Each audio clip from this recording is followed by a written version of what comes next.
Welcome back to Land Matters, the podcast of the Lincoln Institute of Land Policy. I'm your host, Anthony Flint. Well, the high cost of housing certainly seemed to be top of mind for voters in last month's election. Frustrations boiled over at the monthly rent soaking up paychecks, or young people unable to purchase a first-time starter home like their parents did, and incumbents were punished for not doing enough about it. The metrics back it up. A housing crisis almost regardless of location. A record 43 million U.S. households are cost-burdened, meaning they spend more than 30% of their income on housing costs, and that's according to an analysis released just this month by Harvard University's Joint Center for Housing Studies. Home prices reached a new all-time high in 2024, such that the U.S. Home Price Index is now nearly 50% higher than in early 2020. The near-term solution, according to most economists and policymakers, is to increase supply, particularly of multifamily housing, by better identifying buildable land and easing overly restrictive zoning, for example. But there's a companion approach that has been quietly producing good results from coast to coast: community land trusts, where buyers purchase the home but not the land underneath, the land being the most expensive part. As a critical bonus, that affordability is permanent, as CLTs impose strict limits on resale price, which keeps the homes accessible for one income qualified household after another. There are a little over 300 community land trusts in the U.S., up from 200 in 2008, but it's a model deserving of ways to scale up. Joining the conversation at the Land Matters podcast, we have two special guests who know a lot about CLTs, John Emius Davis and Kristen King Reese. They are co-authors of the just published Lincoln Institute report, Preserving Affordable Home Ownership, Municipal Partnerships with Community Land Trusts. Interviews with more than 100 CLT stakeholders revealed an increasing sophistication in the stewardship of these extraordinary communities. John Davis is a city planner who spent much of his 40-year career providing technical assistance to CLTs and documenting their history and performance. He co-authored the Lincoln Institute's 2008 policy focus report, The City CLT Partnership, and has served as housing director in Burlington, Vermont, is a partner at Burlington Associates in Community Development LLC, a national consulting cooperative, and he's a founding board member of the International Center for CLTs and editor-in-chief of the center's imprint, Terra Nostra Press. Kristen King Reese is an attorney whose practice focuses on creating and stewarding permanently affordable homes and farms for people priced out of the traditional real estate market. She represents CLTs and other nonprofits and serves as a consultant to the Agrarian Trust and the Center for Agriculture and Food Systems at the Vermont Law and Graduate School. She's currently organizing a CLT legal collaborative on behalf of the International Center for CLTs. John and Kristen, thank you for this time on Land Matters. Thank you for having us. Thanks so much, Anthony. Explain for all the uninitiated, what is a typical community land trust and how does it work? What is most distinctive about community land trusts in the United States? A nonprofit organization holds title to parcels of land that are scattered across a neighborhood, a city, or a region, but sells off any buildings to another party. So the buyers of these buildings are typically individual families who are first-time home buyers, but the buildings on a CLT's land may also be purchased and owned by another nonprofit, a housing cooperative, a small business, or a limited liability company providing affordably priced rental housing. These owners hold a deed to their buildings, but they lease the underlying land from the CLT using a 99-year ground lease. And embedded in the ground lease are terms and conditions designed to keep the buildings permanently affordable for income-eligible households, one resale after another. Another thing to add is even though there are resale restrictions on the homes when they're sold, people ask, well, why would a homeowner want to buy this kind of home? And I would say the answer is typically that they can't afford to buy into the traditional market. But in addition to security of having their own home and not being at the mercy of a landlord, instead of rent, they have a mortgage. The money doesn't just disappear. They get it back when they sell. And we've Yeah. discovered, of course, that there is no typical community land trust, right? There are enormous variations in the ways they are structured, what they do, who they serve. In fact, at the International Center for CLTs, we've had to adopt a very generic definition of community land trust in order to encompass all those variations. So we talk about community land trust in terms of community-led development on community-owned land of housing and other land-based assets that remain permanently affordable. So within that generic definition, we're able to encompass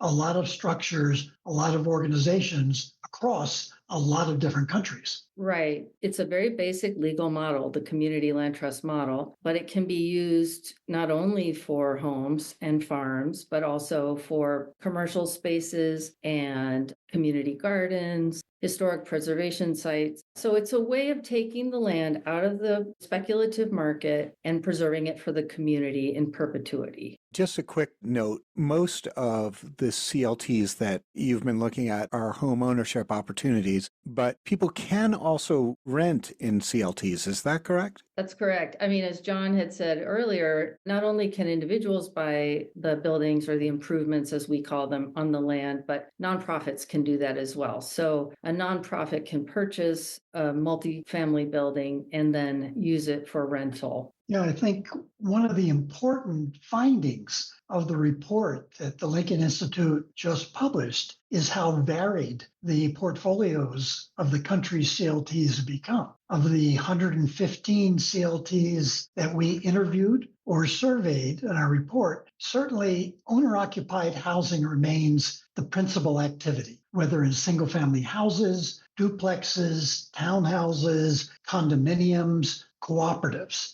But we also were interested in learning and a little bit surprised to learn that 42% of those 115 CLTs that we talked to are doing multifamily rental housing. 17% of them are doing shelters and SROs for the formerly unhoused. And then there's a whole number of community land trusts that, in addition to doing housing, are doing non-residential development on leased land. So, I think we were kind of surprised that, 32% of the community land trust we spoke to are doing buildings for retail or office space. 22% are providing facilities for education and for social services. And then many are not doing buildings at all. They are leasing land for community gardens, urban agriculture, open space. So basically, anything that can be done with land, anything that can be built on land is being done somewhere in the United States by a community land trust. When you look at any of these developments, they look like, most anything else and, very attractive, or whether they're mixed use or housing. Is that right? This is all sort of in the background in an interesting way, isn't it? Yes. So people are building for themselves, they're building in a way that would make them happy and feel comfortable. There are so many beautiful, environmentally advanced, housing in the CLT world. There's just the variety and the creativity is really amazing. Another finding of our report are the number of community land trusts that are serving a wider geography. Whereas 30 years ago, most CLTs were concentrated in a single neighborhood or a single small town. But we discovered in our report, in our surveys, our interviews, how many CLTs are embracing a wider geography, an entire city, an entire region, and then scattering their projects, in a salt and pepper fashion throughout that larger geography. And with a commitment that what they are doing is somewhat invisible. That is, it blends into the social fabric. It's not stigmatized as affordable housing, low-cost rentals, so that people are really integrated into their communities. Now, there's some interesting history here, including going back to a leading political figure of the 19th century, Henry George. Can you tell us about that? John, I'm thinking of you a bit here because I should also mention you were author of the Community Land Trust Reader, the definitive volume, I might say, on CLTs. So tell us a little bit about the storied history of this model. Well, community land trust emerged out of a rich seedbed of ideas and precedents. That notion of treating land differently than the buildings on that land goes back to John Stuart Mill and Henry George, as you mentioned, both of whom argued that ever higher rents charged by landlords were unearned profits. They were the unearned increment because society created most of that land value by investing in roads, schools, and other infrastructure. That critique led to notions of land as common property and experimental communities and precedents such as Fairhope, Alabama, Arden, Delaware, the School of Living in New York, and Bryn Gwillett in Pennsylvania. And in all of these cases, homes were owned by individuals. The land was owned by a nonprofit corporation on behalf of a larger community. Now, outside the USA, the same approach to community ownership of land and individual ownership of the buildings were to be found in the garden cities in England, the Gramdan villages in India, Moshavim in Israel, the Ejidos in Mexico. And the people who created the first modern day community land trust, New Communities Incorporated, drew on all of those precedents in creating what we point to as the first community land trust in the United States. New Communities emerged out of the civil rights struggle in Southwest Georgia. It was formed in 1969 to secure access to land and housing for African American farmers and families who were losing their homes in retaliation for having the temerity to step up and register to vote. So that's really the seedbed. That's where community land trust originated.